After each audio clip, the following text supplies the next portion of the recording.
Hello, and welcome to Kids Get Acquainted with the Internet, a Girl Meets World podcast. I'm Dan, and today I'm flying solo once again.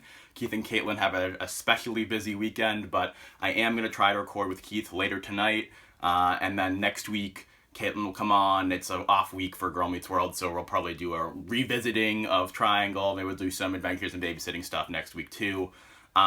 But in the meantime, the episode came out and watched Disney, so spoilers to people who might not have seen it yet on air, because this might go up before it actually goes on air. But I have lots of thoughts, so here we go. This is a hard one. This is one that I'm still digesting, and I really don't know. It's going to be the hardest one to grade maybe ever. Because I do think it's fun. It was a fun episode. The humor was solid throughout. I liked the stuff in the beginning with everybody being dramatic. I liked the stuff with the boys having their own subplot. I actually liked the jelly bean thing, and Lucas was good, and Zay was good. I think the girls are great as always. I also liked Katie a lot in this episode. I feel like she was a nice mix of season 2 good person Katie and season 1 flawed Katie. And it kind of even helped with some of my issues last week with, it's like, why is Maya bringing this test to the Matthews and not to Katie? I feel like they addressed that, and I feel more comfortable with the status quo of Katie now. But the bigger issues are sort of the drama here and the whole idea of Maya's identity crisis and her slowly sort of morphing into Riley, I feel like is what they're going for. It's hard to tell.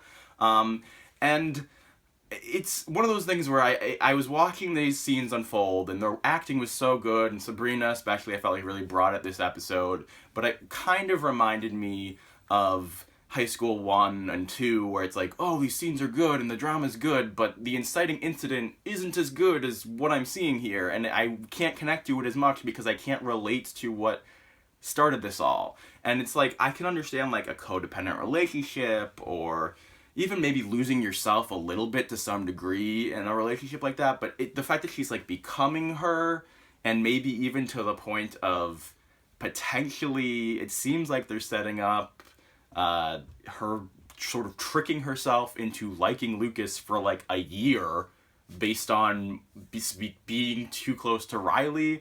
And I'll admit fully here that maybe this episode, I'll say, maybe it's too complicated for me. Maybe this is just something I'm going to have to take time to analyze. And I was talking with Nan from Florida, who's on Twitter, and Nan is a psychologist, and she was telling me about stuff like enmeshing and stuff like that, and carrying relationships and meshed relationships.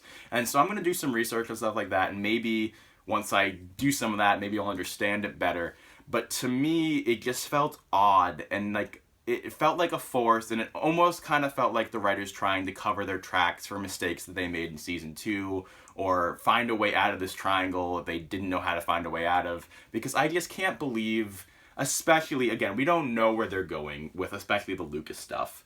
And why does this thing always turn off? You guys are going to see me turn this back on. Is it great? No, it's not great. Guys, come on.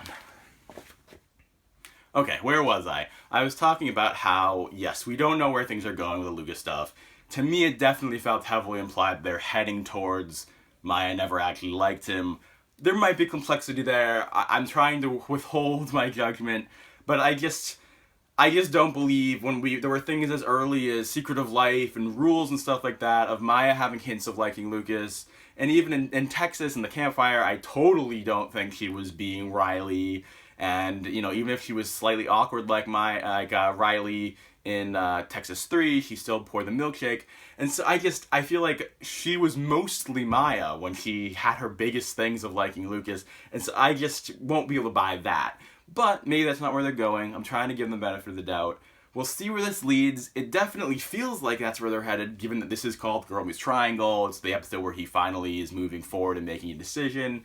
I will say, as far as ending on that thing of him making the decision, I'm torn because it bothers me how much the writers don't want to admit that they're doing a love triangle, especially like ending an episode with like the boy is finally making his choice to be continued. That's so cliche, and they're definitely like using the tropes here. But they are doing something slightly different. The girls weren't there. They cared about something more than that.